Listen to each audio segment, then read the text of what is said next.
आप सत्यनारायण भगवान का व्रत रखती हो, पूर्णिमा की पूर्णिमा, आप लोग चतुर्थी का व्रत रखती हो, आप तीज का व्रत रखती हो, जो भी व्रत आप करते हो उसमें पूजन तो आप करते हो, उस व्रत का नियम क्या होता है,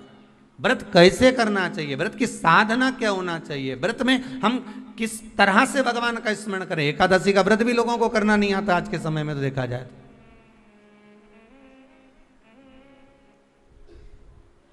कब से चालू होता है एकादशी का व्रत, कब समापन होता है, प्रदोष का व्रत कब चालू होता है, कब समापन होता है, शिवरात्रि का व्रत कब चालू होता है, कब समापन होता है, नवरात्रि के व्रत कब चालू होते हैं, कब समापन होता है, कार्तिक व्रत कब से चालू होता है, कब समापन होता है। ये व्रत के कुछ नियम है और कोई छोटे मोटे नहीं है, व्रत का नियम बहुत बड़ा बड़ा, और उसको लेकर चलना, उसको समझना, ये जीवन का एक सार्थत्व होता। नहीं तो करते करते तो इससे तो जिंदगी निकल जाए, तो ही भगवान को भजते भजते सोचा विचार करा, तो उसमें कुछ कुछ सुधार करो। जैसे आप दिया गलत लगाते थे तो किसी माता जी ने लिखकर भेजा कि अब हम सुधार कर लेंगे, अब हमको मालूम पड़ गया कि घी का दिया घी में ही लगना चाहिए, तेल का दिया तेल में ही लगना चाहिए। थोड़ा थोड़ा सुधार करते हुए चलोगे तो जिंदगी जीने में भी आनंद आएगा और अपने जीवन को थोड़ा थोड़ा परिवर्तन करने में, बदलने में भी आनंद आएगा। एक जैसे कपड़े पहन लिए, एक जैसी कंघी कर ली, कभी कभी माताओं से भी हम तो कहते पुरुषों को सीखना चाहिए। जब देखो जब एक जैसा बाल कटवाया आएगा, जब देखो जब एक जैसा बाल कंघी कराया आएगा, माताओं को भी देखो कभी कभी खजूर वाली चोटी कर लेती है, कभी कभी नी भी करती है, कभी कभी जूड़ा भी बांध लेती है, कभी जूड़ा यहाँ बांधती बांधती यहाँ भी बांध लेती है,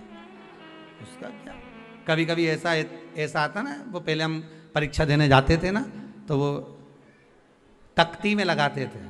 तख्ती बोलते थे क्या बोलते थे, उसमें ऐसा लगाते थे, लोहे का आता था। अब तख्ती तो रही नहीं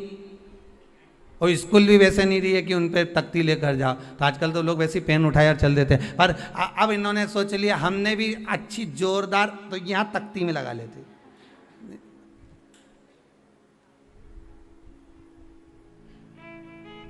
क्या बोलते हैं उसको, बक्कल बोलते शायद है। हाँ तो अक्कल वाले ही बक्कल लगाते होंगे, मुझे ऐसा लगता है, बक्कल लगा से तो लगा। पर व्रत के कुछ नियम होते हैं, व्रत की कुछ साधना होती है, इसलिए प्रयास करा कि पंचामृत शिव महापुराण के बाद में जो रक्षाबंधन से 22 तारीख से कितनी बजे है, 2 बजे से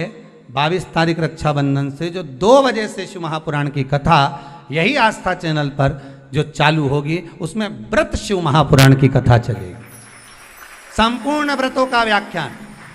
सत्यनारायण भगवान के व्रत से लेकर एकादशी, प्रदोष, शिवरात्रि, पशुपति व्रत, जितने व्रत होते हैं, चाहे कार्तिक महीना का हो, सावन महीने का हो, भादो महीना का हो, तीज का हो, चतुर्थी का हो, अष्टमी का हो, नवरात्रि का हो, सारे व्रतों का व्याख्यान सुनो